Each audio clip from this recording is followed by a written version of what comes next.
Hola, ¿qué tal? ¿Cómo están todos? Bienvenidos al estudio de día miércoles.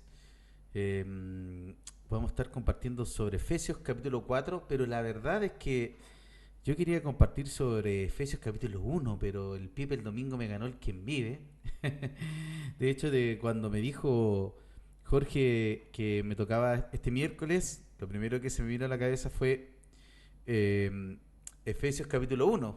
Y el domingo en el estudio me di cuenta que el pibe me había ganado el que vive, así que ahí viendo cómo me la arreglaba y buscando un poquito, meditando en el Señor para ver qué podía compartir con ustedes, llegué a, terminando de avanzando un poquito lo que es la epístola de Efesios, me di cuenta que finalmente esta epístola Paulina, esta carta de Pablo, ¿no es cierto?, se divide como en dos partes, como que del primero al tercer capítulo habla un poquito de una cosa como más espiritual, más como, no sé cómo lo podría definir, quizás como algo un poquito más rimbombante, algo bien espiritual, así, quizás como por ahí de más ribetes espirituales tipo pentecostal, hablando de sobre las promesas de Dios, la grandeza, lo que el Señor nos prometía. El capítulo 1 de Efesios es espectacular en esa línea, sobre lo que el Señor nos dice con respecto a lo que ese mismo espíritu, ¿no es cierto?, que resucitó a Jesús de los muertos, está en la iglesia, ¿no es cierto?, que lo dejó a nosotros en esta disposición. Entonces, siempre me ha gustado ese capítulo, pero bueno, el pibe me ganó el que envía, así que obligado a partir en el capítulo 4. Y bueno, el capítulo 4 en adelante se transforma en un libro mucho más práctico, se transforma en algo un poquito más que tiene que ver con un cristianismo práctico, quizá el por ahí el cómo llevar a la práctica estas promesas, ¿no es cierto? Esto que nos deja el Señor escrito y el poder que nos narra a través de los primeros capítulos con respecto a que el mismo Señor deja a disposición de la iglesia por medio del poder del Espíritu Santo.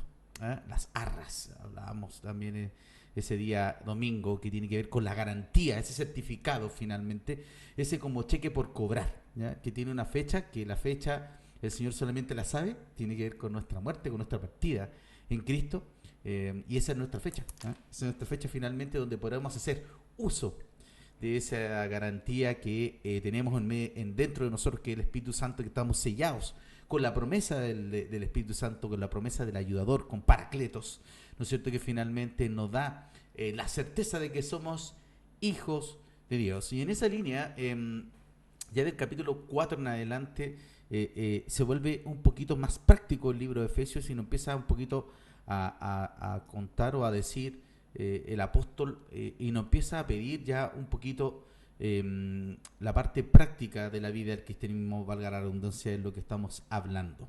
Así que antes que todo vamos a orar, lo invito a todos ustedes a orar, saludo a todos los que se conectan el día de hoy, vamos a orar. Señor, te damos gracias por este día, por tu palabra, Señor, que siempre es buena, siempre llega a tiempo, Señor. Te pedimos que tú seas redarguyendo nuestras mentes, nuestros corazones, Señor, nuestras conciencias. Señor, limpia cualquier cosa, Señor, cualquier cosa que es ajena a ti.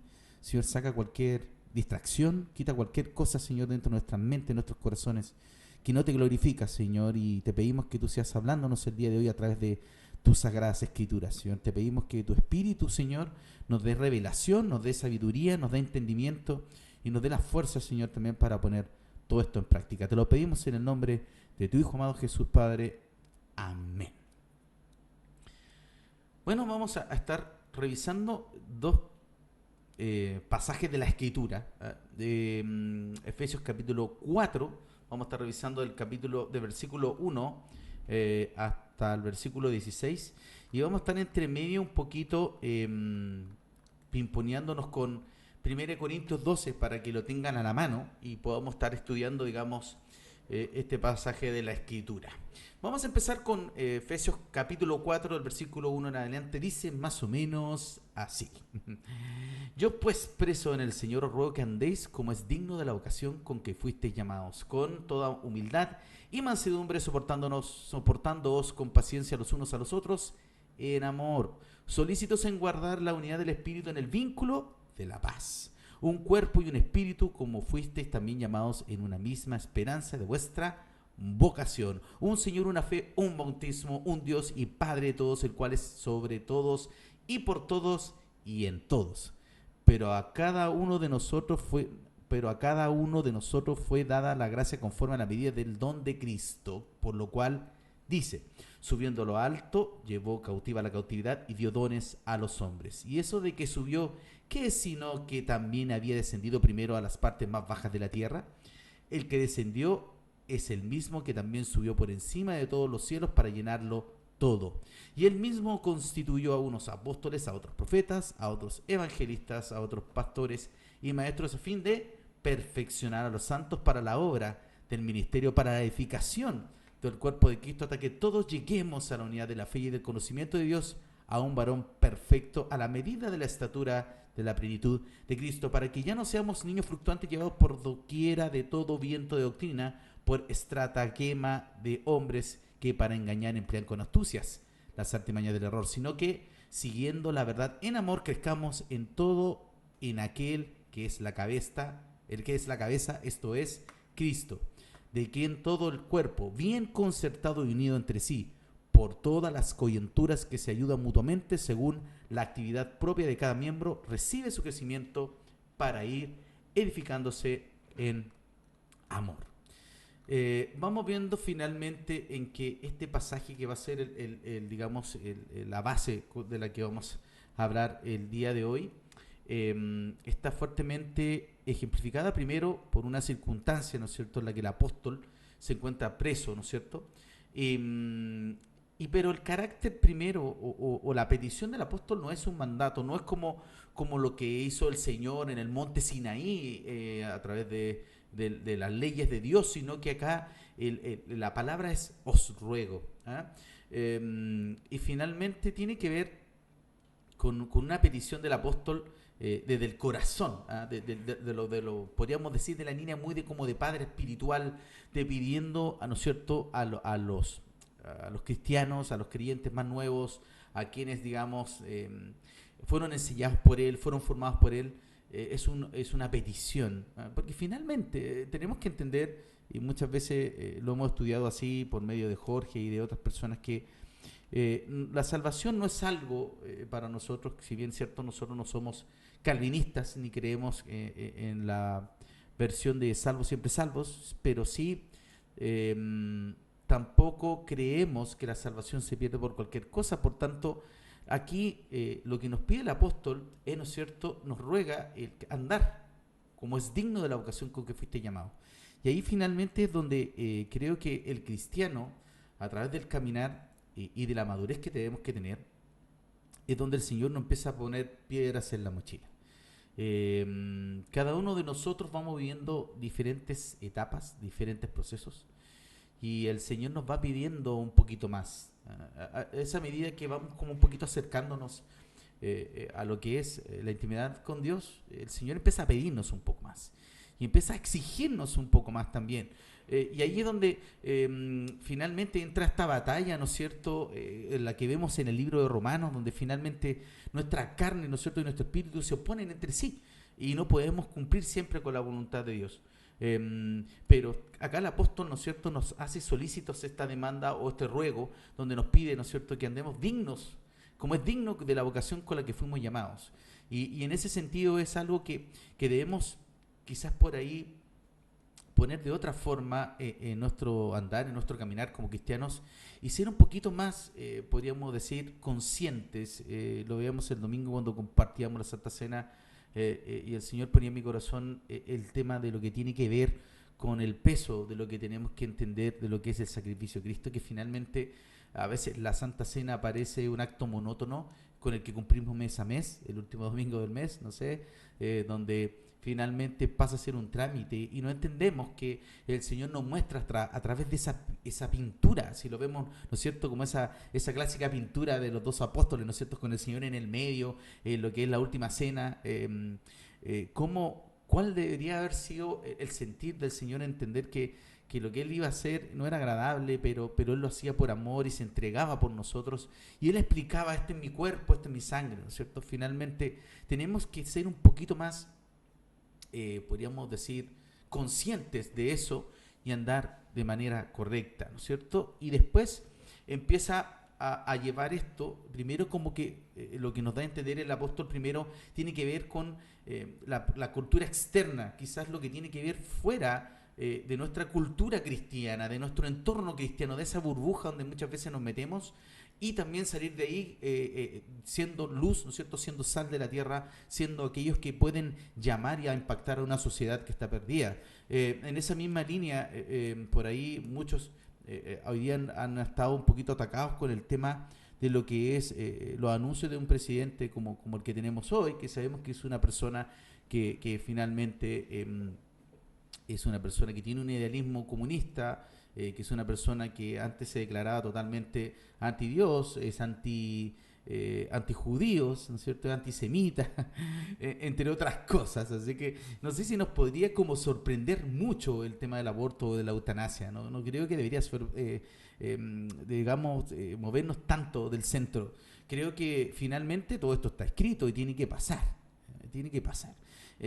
También hay una controversia por ahí, lo discutía con mi señora en estos días, con respecto a lo que es la profecía bíblica, lo que tenemos que hacer nosotros como cristianos, ¿no es cierto?, en medio de una sociedad, y cómo impactar quizás por ahí con nuestro pensamiento, con nuestra moralidad. Pero ojo, no estamos llamados a implantar nuestra moral y nuestras buenas costumbres, por decirlo así. ¿Ah? Antiguamente se veía mucho ese tema. Yo recuerdo cuando era chico se estudiaban mucho tipos de manuales, cómo había que comer, incluso cómo usar cubiertos, cómo comportarse, cómo sentarse a una mesa, cómo dirigirse ante las personas mayores, etcétera, etcétera, etcétera. Había como un manual de Carreño, donde uno tenía que más o menos saber comportarse como en el entorno. A veces como cristianos caemos en lo mismo y queremos ser una especie de niños burbujas aislados de la sociedad, y hemos perdido la oportunidad y el hecho de poder impactar al resto del mundo. Queremos vernos a nosotros con 80, con 90 años en una cama calentita, mirando a nuestros nietos jugando en el patio, y cerrar los ojos y decir: oh Señor, he cumplido mi labor. ¿Y labor de qué? ¿Labor de qué? De tener una vida plena en la carne, en nuestra vida pasajera.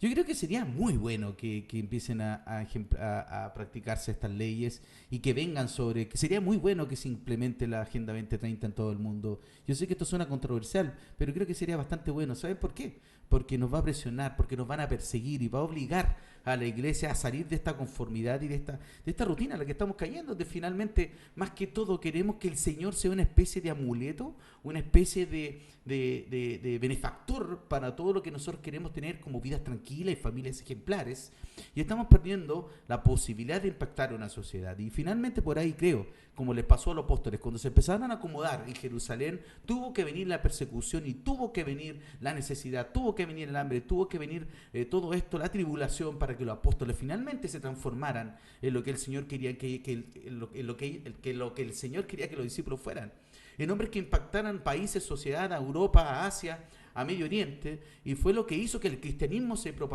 expandiera, porque si no había esto, no iba a pasar, ¿no es cierto? No iba a pasar. Y quizás por ahí tenemos que empezar a prepararnos para lo que va a ser. Yo la verdad es que veo el futuro con incertidumbre y no me preocupa, ni me da miedo. Yo creo que tenemos que empezar a tomar otra postura, a entender que como cristianos tenemos que estar preparados para dar la batalla de lo que va a venir, ser personas que tengamos una preparación doctrinal importante. Tenemos que estar preparados en doctrina, tenemos que estar preparados para poder defender nuestra fe, tenemos que estar preparados para poder dar defensa de la fe de manera lógica y no ser solamente personas como fantasmitas espirituales que andan volando por ahí, sino también ser personas que podamos entender y debatir con personas que no van a quizás por ahí querer inicialmente verlo desde el punto de vista espiritual, o quizás por ahí no son llamados en esa línea, sino primero van a ser llamados por la curiosidad y por el debate, y quizás por ahí en eso el Señor pueda actuar para darles conciencia y poder acercarlos a lo que es la verdad, ¿no es cierto?, de nuestra fe, y que nos acerca, ¿no es cierto?, a nuestro Creador y a la salvación por medio de Cristo. Versículo 2 dice: con toda humildad y mansedumbre, soportándoos con paciencia los unos a los otros en amor. Y después aquí ya se viene hacia adentro del cuerpo, ¿no es cierto?, y que es algo súper importante. Y aquí va mezclándose un poquito con el tema conductual y después va avanzando al tema de los dones. por ahí estudiando un poco, escuchando distintas versiones con respecto a lo que es el capítulo 4 de Efesios, hay muchas maneras de cómo abordarlo, de cómo analizarlo y cómo irlo como integrando a nuestra conducta cristiana, ¿no es cierto? Y lo que tiene que ver, ¿no es cierto?, el versículo dice con toda humildad y mansedumbre, soportándoos con paciencia los unos a los otros en amor. Muchas veces la humildad y la mansedumbre se trata como este tipo que anda así como perro patado por las costillas, así como que es lento, como que no habla, como que eso es humildad y mansedumbre, cuando el Señor no fue así. ¿No es cierto? El Señor hablaba con autoridad y los fariseos se molestaban de eso, de esa pachorra, de esa parada que tenía el Señor, ¿no es cierto? Cuando el Señor entró al templo, lo hizo en humildad, lo hizo en mansedumbre y lo hizo en amor.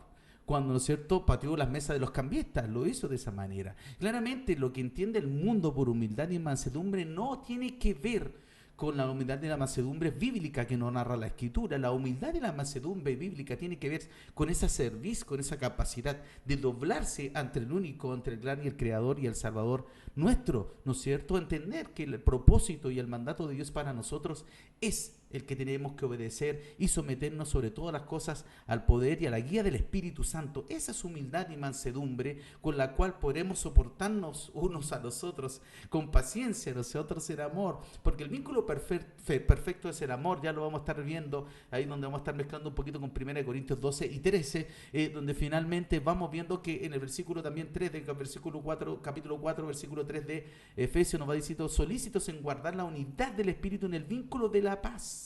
¿No es cierto? Y cuando vamos entendiendo que tenemos que soportarnos los unos a los otros en amor, solícitos en guardar la unidad del Espíritu en el vínculo de la paz, donde finalmente, ¿no es cierto?, tenemos que hacer el bien primero, ¿no es cierto?, a los hermanos. Siempre la Escritura dice primero a los hermanos de la fe, después con todos.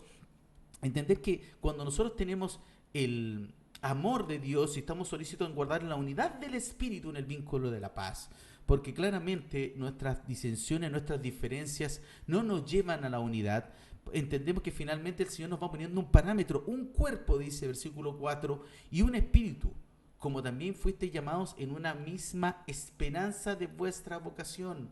En una misma esperanza de vuestra vocación. Esperanza, ¿no es cierto?, de lo que viene, lo que va a venir, ¿no es cierto?, la venida del Señor, la manifestación gloriosa de lo que va a ser el arrebatamiento de la iglesia y también la segunda venida de Cristo post la gran tribulación, ¿no es cierto?, de vuestra vocación. O sea, nuestra vocación tiene que ir unida con la esperanza que tenemos como cristianos, que es la predicación del Evangelio, de la buena noticia.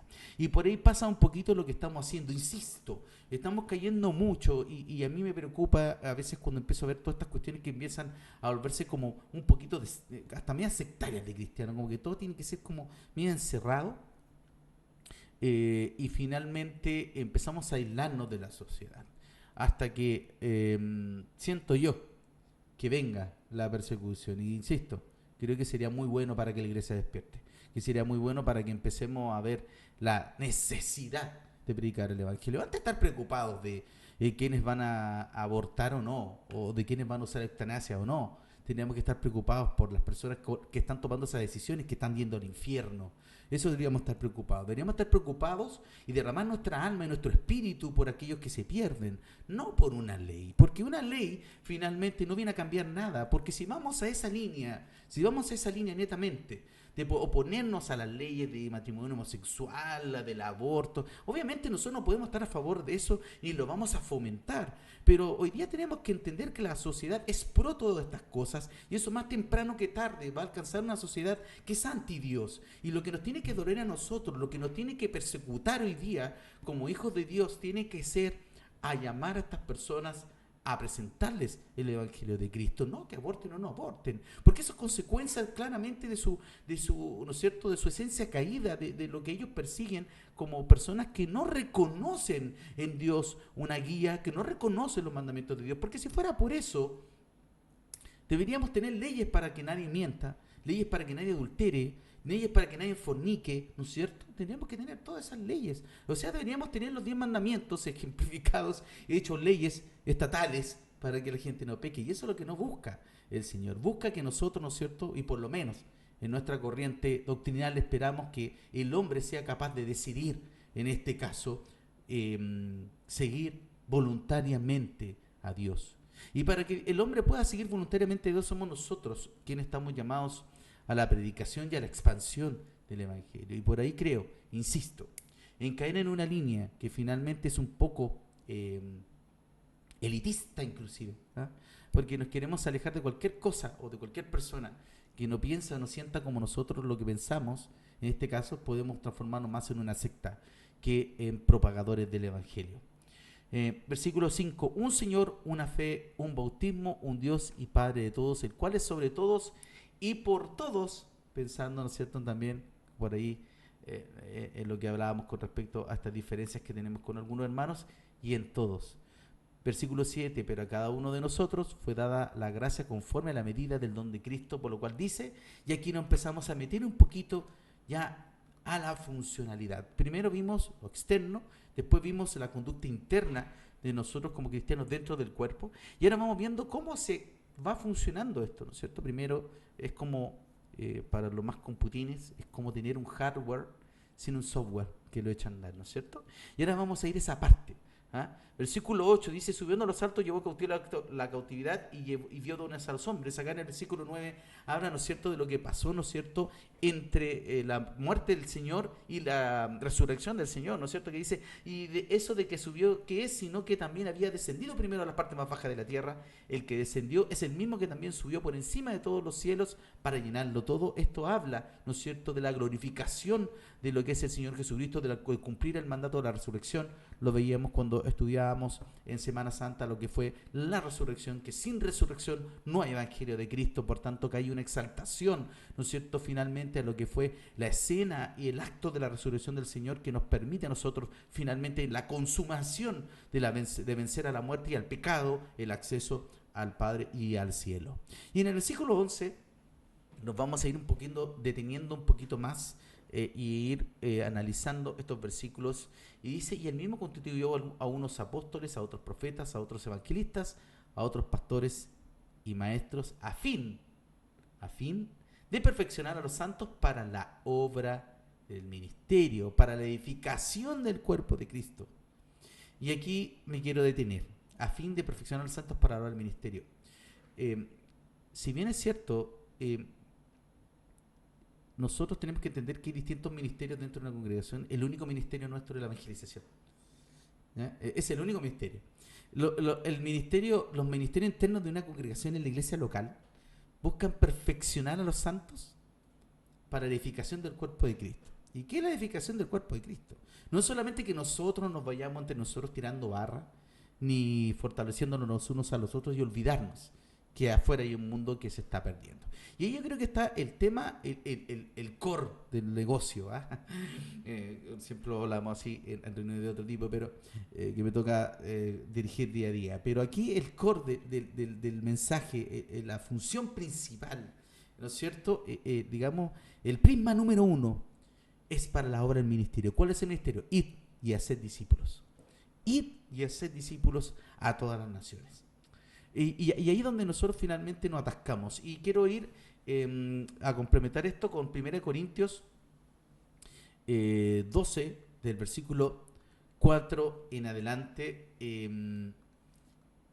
Y para que entendamos que esto todo tiene que ver con, si bien es cierto, tiene que ver con el provecho que tiene que tener la iglesia en sí misma por los dones, los ministerios que se van ejecutando dentro de la congregación. Tenemos que entender que el Espíritu de Dios nos llama a cumplir el mandato. Y el mandato es ir, ¿no es cierto?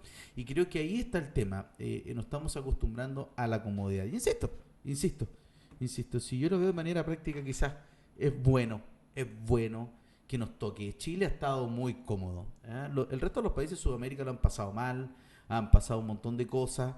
Y en Chile hemos estado cómodos durante más de casi vamos para los 40 años de comodidad, donde no hemos sufrido mayores cosas, y hay que ser honestos.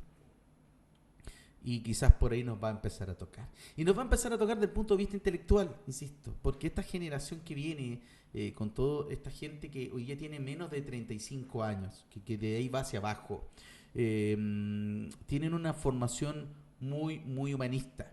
Y de ese punto de vista buscan la realización del hombre, ¿no es cierto?, sacando Dios de por medio. Y es donde nosotros marcamos la diferencia. Y yo en mí me ha tocado verlo, discúlpenme que sea autorreferente, pero me ha tocado mucho verlo. Yo no me considero un tipo muy, em, podríamos decir, que pueda autorreferirme ciertos logros o éxitos a mis capacidades. Entiendo y subentiendo, y por esa gracia y por la misericordia del Señor tengo noción del Creador desde que tengo memoria. Me tocó crecer en un hogar cristiano y entiendo que nada de lo que tengo es de carácter humano. Entiendo lo que son los dones y talentos que provienen del cielo. Entiendo que provienen de Dios y que cuando nosotros lo utilizamos para lo que es, ¿no es cierto?, nuestro trabajo, que esto tiene que ver con los talentos, ojo, y con los dones que tienen que ver con el ejercicio, ¿no es cierto?, del cuerpo de Cristo, eso el Señor lo bendice y nos permite hacer uso de eso para también para poder llevar el sustento a nuestros hogares. Por tanto, si nosotros entendemos eso del punto de vista también terrenal y espiritual, vamos entendiendo por qué el Señor muchas veces nos va a abrir camino por medio de dones. Muchos otros hombres quizás con mucho más esfuerzo no van a poder llegar, porque no es con fuerza, no es con poder, es con su Santo Espíritu. Y en eso el Señor se glorifica a través, transversalmente, a través de nuestra vida en todo ámbito. No solamente en lo espiritual, no solamente en lo que hacemos en la congregación, sino también en lo que hacemos en el día a día. Y siempre y cuando tengamos a Dios de por medio y lo pongamos en primer lugar, tenlo por seguro que el Señor se va a glorificar a través de cualquier cosa que hagamos. El 1 Corintios 12, versículo 4 dice, ahora bien, hay diversidad. 1 Corintios 12, versículo 4 dice, ahora bien hay diversidad de dones, pero el Espíritu es el mismo. Y hay diversidad de ministerios, pero el Señor es el mismo. Y hay diversidad de operaciones, pero Dios, que hace todas las cosas en todos, es el mismo. Pero a cada uno les dada la manifestación del Espíritu para provecho. Y esto es súper fuerte. Y cuando lo empezamos a entender cuáles son las riquezas que nos deja el Señor a través de lo que nos da, porque cada cristiano, cada hijo de Dios, porque cada persona que nace de nuevo, todas son llenas del poder del Espíritu Santo al momento de nacer de nuevo. Todos son revestidos con dones, todos.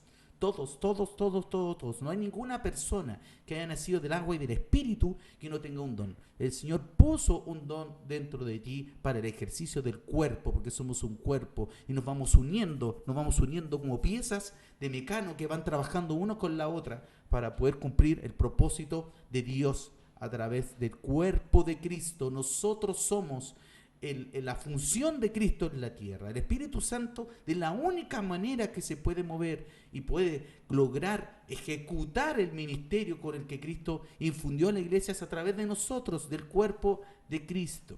Versículo 8, porque esta es dada por el Espíritu palabra de sabiduría, a otro palabra de ciencia según el mismo Espíritu, a otro fe por el mismo Espíritu, a otros dones de sanidades por el mismo Espíritu, a otro el hacer milagros, a otro profecía, a otro discernimiento de espíritus, a otro diversos géneros de lengua y a otra interpretación de lengua, pero todas estas cosas las hace uno y el mismo Espíritu, repartiendo a cada uno en particular como Él quiere.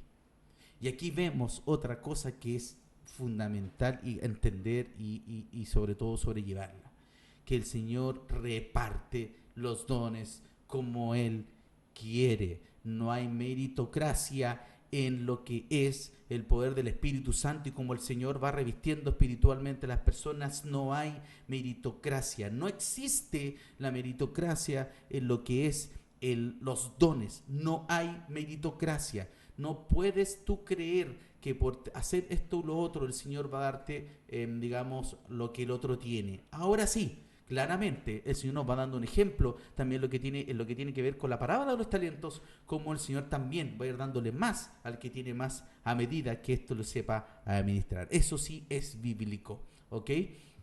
Versículo 12, capítulo 12 dice, porque así como el cuerpo es uno y tiene muchos miembros, pero todos los miembros del cuerpo, siendo muchos, son un solo cuerpo, así también Cristo. Porque por un solo espíritu fuimos todos bautizados en un cuerpo, sean judíos o griegos, sean esclavos o libres, y a todos se nos dio a beber de un mismo espíritu. ¡Wow! Ahí es donde vamos entendiendo finalmente cómo funciona el Señor en el parámetro de la gracia, que es un parámetro que no podemos parametrar. Suena contradictorio, pero es así. Insisto, la meritocracia no existe de por medio y el Señor tiene una gama de medidas en la cual nosotros no vamos a poder ejercer nuestra lógica. Y ahí es donde finalmente tenemos que ir entendiendo cómo el Señor se manifiesta a través de nosotros y tenemos que ser, así como dice, ¿no es cierto?, el encuentro de Jesús y Nicodemo, porque así como el viento sopla y no sabes dónde viene y dónde vas, así es todo aquel que es guiado por el Espíritu de Dios. Y ahí es donde finalmente donde nosotros vamos entendiendo y vamos comprendiendo que no tiene que ver con lo que nosotros podamos o queramos hacer, sino lo que Dios quiere hacer por medio de nosotros, es donde vamos a ir entendiendo que finalmente el Espíritu de Dios se va a manifestar a través de los creyentes. No hay otra forma de cómo esto pueda impactar una sociedad, sino a través de nosotros, de los cristianos. Y ahí es donde yo creo que va a haber, quizás nos va a tocar vivir un remesón social, cultural,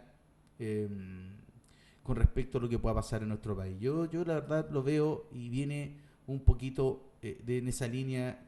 Yo quizás por ahí siempre he creído que el tema que tiene que ver, analizando lo que tiene que ver con el libro Apocalipsis, por ejemplo, que tiene que ver con la marca de la bestia, yo no quiero con esto desacreditar o ponerme en una posición donde quiera decir que están errados quienes dicen que va a haber una marca en la frente y en la mano, ¿no es cierto?, que va a ser visible, ¿no es cierto? Yo la verdad es que no creo tanto eso. Creo que lo que habla, nos da una figurativa el libro Apocalipsis, tiene que ver con respecto a dos tipos de personas.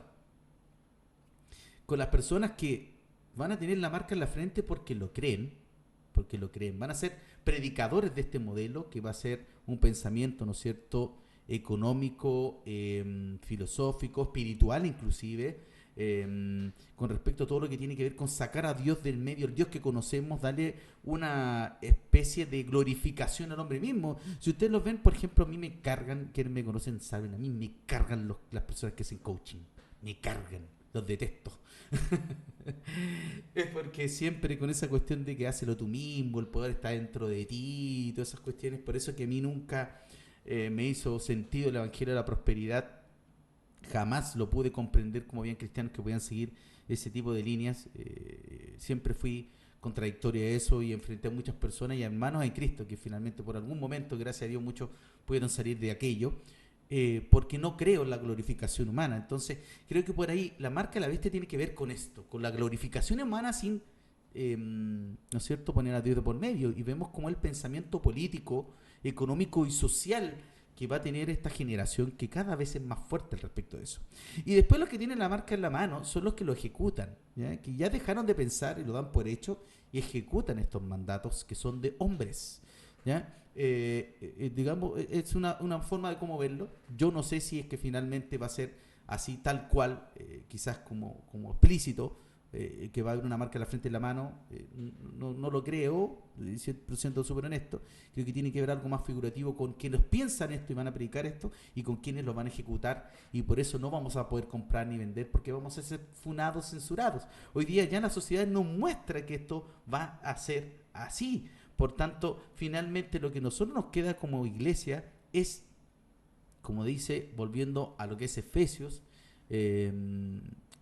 capítulo 4, versículo 12, dice: a fin de perfeccionar a los santos para dar el ministerio, para la edificación del cuerpo de Cristo, porque el Señor sabe finalmente quiénes van a aceptar su mensaje, y para eso estamos nosotros, para ser perfeccionados para ahora el ministerio, que es la predicación y la expansión del Evangelio, y para poder edificar el cuerpo de Cristo y llega hasta el último, que el Señor sabe que se va a convertir para que suene la trompeta, ¿no es cierto?, y seamos arrebatados. Y en el versículo 13 dice: hasta que todos lleguemos a la unidad de la fe y del conocimiento del Hijo de Dios, a un varón perfecto, a la medida de la estatura de la plenitud de Cristo. Y cuando habla del varón perfecto, esto se puede tomar de varias veces, hay varias interpretaciones. No se trata con que no vamos a cometer errores, no se trata con que vamos a ser personas, unos robots, como dicen hermanos de otro país, amigos de otro país, robot, ¿ya? Tiene que ver con que finalmente tenemos que ser personas que tenemos que entender que ya somos perfectos delante de Dios, ¿eh? Ya somos perfectos delante de Dios. Y esto es un poco contradictorio. Pero el Señor nos ve a través del velo de la sangre de Cristo como perfectos. Fuimos hallados perfectos para poder entrar al reino de los cielos. Porque fuimos hallados perfectos porque fuimos justificados a través de la sangre del Cordero inmolado y podemos tener libre acceso a lo que es, ¿no es cierto?, el trono de la gracia. Por eso podemos entrar. Otra cosa que tiene que ver con el varón perfecto tiene que ver con lo que veíamos en el versículo primero de este mismo capítulo, donde decía que es versículo 2, perdón, dice con toda humildad y mansedumbre, con este sometimiento a lo que son los mandatos de Dios, sin cuestionamientos, que tiene que ver algo hoy día con esta libertad de expresión también tan mal llevada, con los derechos de las personas de poder elegir y decir, que hoy día nada se puede decir en medio de un estudio bíblico, de un púlpito, de una predicación, porque las personas se ofenden. Con que no podamos exhortarnos los unos a los otros, porque un hermano puede sentir que te estás metiendo un poco en su vida. Creo que eso es incorrecto. El llamado de Dios también es exhortarnos los unos a los otros y decirnos muchas veces lo que estamos haciendo mal. El hecho de unos a los otros también dejarnos pasar las cosas y como que aquí nomás yo no me meto y vivir una vida como aislada, también es dejar de vivir la vida como cuerpo de Cristo. Es un poquito entendernos o querer vivir como células independientes, lo cual no hace que el funcionamiento del cuerpo de Cristo sea a lo que nos está llamando la Escritura a través del libro de Efesios, ni a través del libro de Corintios capítulo 12. Estamos viendo que nos pide el Señor actuar como un cuerpo concertado, donde los miembros tienen que funcionar a través de lo que es el poder del Espíritu Santo, a través de los dones, para poder funcionar de una manera coherente y cohesionada. No hay otra manera como podamos funcionar como cuerpo de Cristo si no es a través de la unidad de la fe y siguiendo lo que son los mandatos bíblicos. Versículo 14, Efesios capítulo 4, versículo 14, dice, para que ya no seamos niños fluctuantes llevando por doquiera de todo viento de doctrina por estratagema de hombres que para engañar emplean con astucia las artimañas del error. Y esto tiene que ver un poquito con lo que hablábamos antes, con lo que va a ser la manifestación del número de la bestia. El número de la bestia va a ser esto. Lo que va a ser el falso profeta, lo que va a ser esta religión universal, la que nos muestra el libro del Apocalipsis, va a ser una religión humanista, va a buscar muchas cosas de todas las religiones, pero siempre llevando a la glorificación humana, porque recordemos que esto está basado en lo que va a predicar el mejor referente de lo que va a ser la gran tribulación, que va a ser el falso profeta, y el falso profeta claramente es el símil, podríamos decir, del Espíritu Santo en esta Trinidad satánica que va a liderar Satanás, y que su mandato va a ser la rebelión del hombre contra Dios, va a ser esa independencia. Por eso insisto, si a usted le gusta escuchar y ver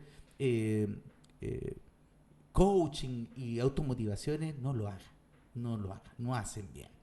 Lo único que buscan de usted es que usted crea en usted mismo, no crea en usted mismo, no confíe en usted mismo. No haga tal, ponga solo su confianza en uno solo, en Cristo. Y dice el versículo 4, 4:14, para que ya no seamos niños fluctuantes llevados por doquiera de todo viento de doctrina, por estratagema de hombres que para engañar emplean con astucia las artimañas del error. Y vemos estas manipulaciones que hablábamos también, que por ahí las falsas doctrinas también buscan a lo mismo, la satisfacción humana. Y era lo que les decía antes, ¿para qué queremos tanta comodidad para cristianos? ¿Para tener a nuestros hijos bien? ¿Para que no les pase nada? No es malo tener ese pensamiento, pero ¿no sería mejor prepararlos para la obra del ministerio? ¿No sería mejor prepararlos para que fueran a predicar el evangelio independiente de lo que les vaya a pasar? Independiente de lo que vayan a sufrir por la causa de Cristo. ¿No debería ser eso nuestro espíritu? ¿Nuestro core de negocio?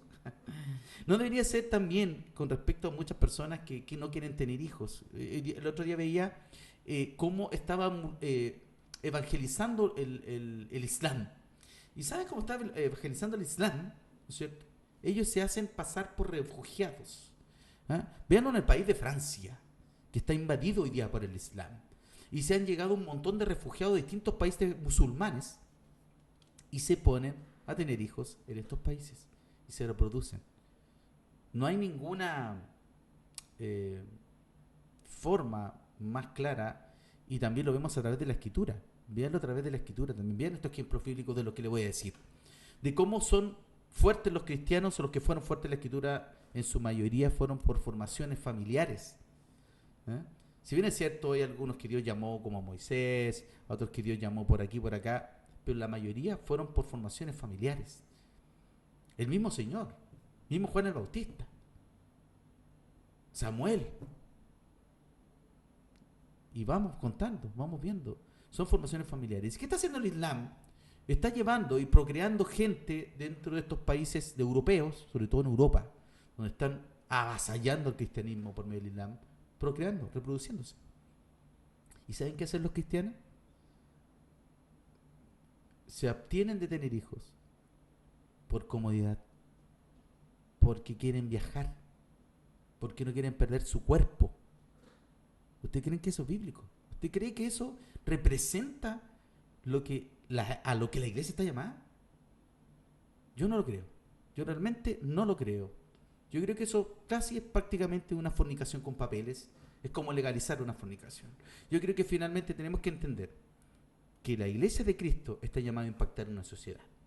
Y nosotros tenemos que entender que tenemos que utilizar todo lo que está en nuestras manos para la expansión del Evangelio. Y ese tiene que ser nuestra motivación, tiene que ser lo que, digamos, mueva nuestro motor hoy día como cristianos. Y si tenemos que empezar a negarnos a todo, inclusive a lo no tan malo, hay que empezar a hacerlo. Yo creo que el llamado de Dios para nosotros va a ser en este tiempo a la santificación de otra forma. Si nosotros no queremos seguir viviendo a 3, al 4, no queremos seguir viviendo y cayendo lo mismo que caemos siempre, el Señor va a empezar a demandar más de nosotros. Va a empezar a demandar más de nosotros, en todo sentido, en todo ámbito.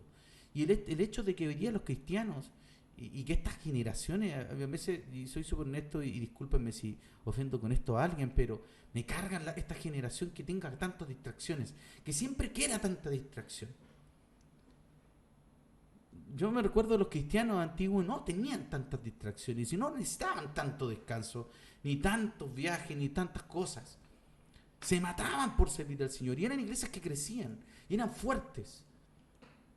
Hoy día nosotros estamos en una sociedad cómoda, donde está el yo primero, donde siempre está el yo primero, donde siempre estamos nosotros primero. Nuestros hijos, nuestra esposa, nuestra economía, nuestra tranquilidad. Y no estamos funcionando como cuerpo de Cristo, estamos funcionando como individuos con una moral, con una especie de conducta donde queremos pasarla bien en la vida y nos estamos olvidando de la eternidad. Estamos volviéndonos tan mediocres desde el punto de vista de ver que nos olvidamos con nuestra misión como cristianos en la tierra y queremos comodidad y tranquilidad. Y te digo que cuidado, que si queremos paz y tranquilidad por ahí podemos ser más anticristo que el mismo anticristo. No estamos llamando a eso. El Señor nos dijo: en el mundo tendréis aflicción. Y de la única manera que vamos a tener aflicciones, vamos a tener rechazo y vamos a tener adversidad es siendo cristianos radicales, porque al final, si nosotros somos blandos, somos de cualquier manera un poquito por ahí pasivos, ¿eh? en nuestra manera de vivir, claramente no hay resistencia. Vamos a ser amigos de todos, buena onda, el flaco buena onda, dale tú con lo tuyo. Y por ahí somos personas que no queremos entrar en la controversia y no queremos pagar el precio. Es que eso es lo que pasa, no queremos pagar el precio de ningún sentido, ni de tiempo, ni de descanso. No, siempre tiene que ver primero el yo, y ahí es donde yo creo que finalmente es lo que nos va a pasar y va a ser derribado de una manera u otra. Si es que somos hijos de Dios y si es que somos su iglesia, el Señor nos va a permitir el Señor que venga todo esto sobre nosotros. Lo va a permitir. Y lo va a permitir para que podamos por fin darnos cuenta de cuál es nuestra función y nuestro llamado en la tierra. Versículo 16 dice: de quien en todo cuerpo bien concertado y unido entre sí por todas las coyunturas, que se ayudan mutuamente según la actividad propia de cada miembro, recibe su crecimiento para ir edificándose en amor. Y el amor tiene que ver con lo que el Señor también hizo. El amor no solamente golpearnos la espalda, ser buena onda los unos con los otros netamente cuando nos vemos, sino el amor también tiene que ver con esto de edificarse los unos a los otros. El invertir tiempo con nuestros hermanos y en hablarnos, inclusive a veces llamarnos la atención, tiene que ser en esta forma. Si nosotros creemos que podemos funcionar como células independientes, lo único que lograremos ser un grupo, un club que se junta de cuando en vez para poder ponernos al día, ¿eh? Ponernos al corriente.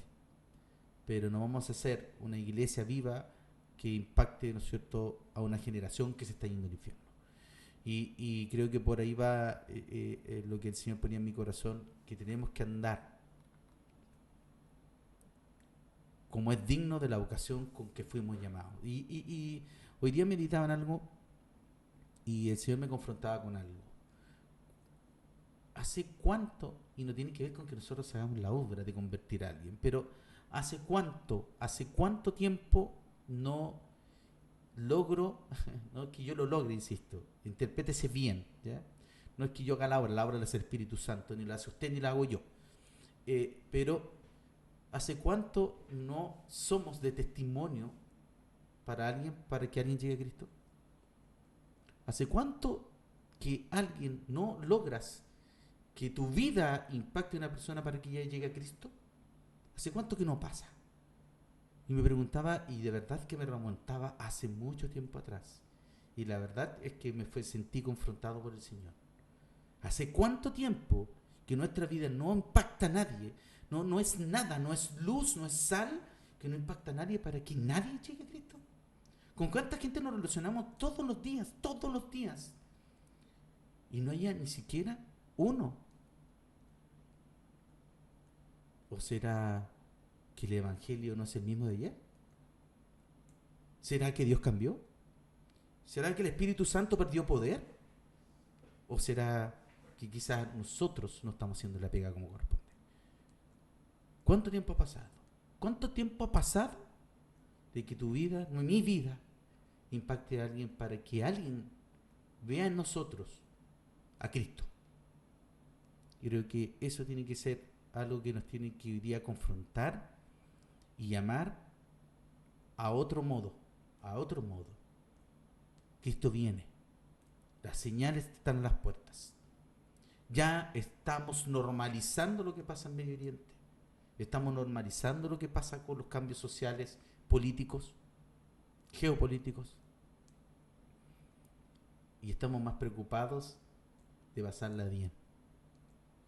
Y ahí creo que como cuerpo estamos un poquito flojitos. Vamos a ver. Señor, te damos gracias por tu palabra, Señor. Y Señor, te pedimos que avívanos, Señor. Avívanos. Avívanos, Señor. Avívanos. Amonéstanos, Señor. Despiértanos. Vuélvenos violentos por tu reino, Señor, otra vez. Que esté en nosotros esa necesidad, Señor, de compartir tu evangelio. Porque, Señor, quizás si no lo estamos compartiendo es porque primero no ha sido vida en nosotros. No está siendo vida, no está siendo real, Señor. Entonces partamos, Señor, quizás por ahí nosotros, en entender que tenemos que acercarnos más a ti y ser avivados por ese fuego, Señor. Cuando recién nos encontramos contigo, o quizás por ahí cuando esas vueltas que nos pegábamos, Señor, estábamos tan felices y tan plenos, Señor, y tan agradecidos de la salvación que la compartíamos, Señor, con quien se pusiera al lado. Señor, devuélvenos ese primer amor. Devuélvenos ese poder que tenía la iglesia en el libro de Hechos, Señor, de poder ser más primitivos desde el punto de vista de la expansión del Evangelio, Señor. No esperar tanto que se dé una tormenta perfecta para hablar, Señor, sino de buscar cualquier excusa para poder compartir sobre ti y sobre el Evangelio.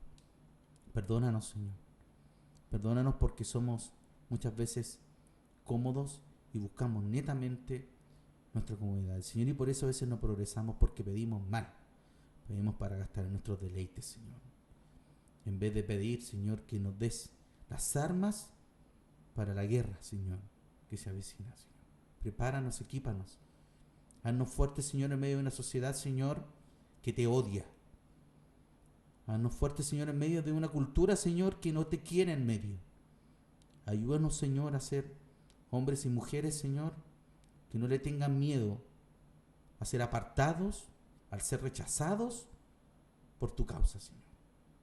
Llénanos de coraje y de valentía, Señor, para que podamos tomar la bandera del Evangelio, Señor, y agitarla donde sea, sin miedo al que dirán, Señor. Llénanos con tu espíritu, Señor. Que ese vaso, Señor, se colme, Señor. Que rebose, Señor, de tu presencia. Llénanos de ti, Señor. Danos visión. Danos, Señor, la capacidad de ver en las personas, Señor, la necesidad de ver, Señor, de dolernos, Señor, con lo que pasa en el mundo.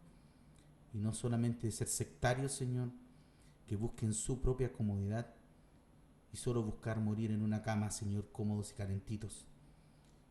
Pero haber sido, Señor, inertes y una sal muerta en medio de esta sociedad, Señor. Ayúdanos, levántanos, Señor, confróntanos día a día, Señor, en nuestro dormir, en nuestro soñar, Señor, en nuestro andar, en nuestro pensar, en nuestro meditar, Señor, confróntanos. Llámanos, Señor, úrgenos, Señor, para que podamos ser personas que deseen, Señor, más que todo, Señor, cumplir tu voluntad en esta tierra, en este mundo, en esta sociedad, Señor. Ayúdanos, Señor, a dejar todo, Señor, todo, hasta lo más mínimo, que no te glorifique, Señor. Ya no, Señor, siervos tuyos y de nadie más. Lo pedimos en nombre de Jesús. Amén. Que el Señor los bendiga. Nos vemos. Chao.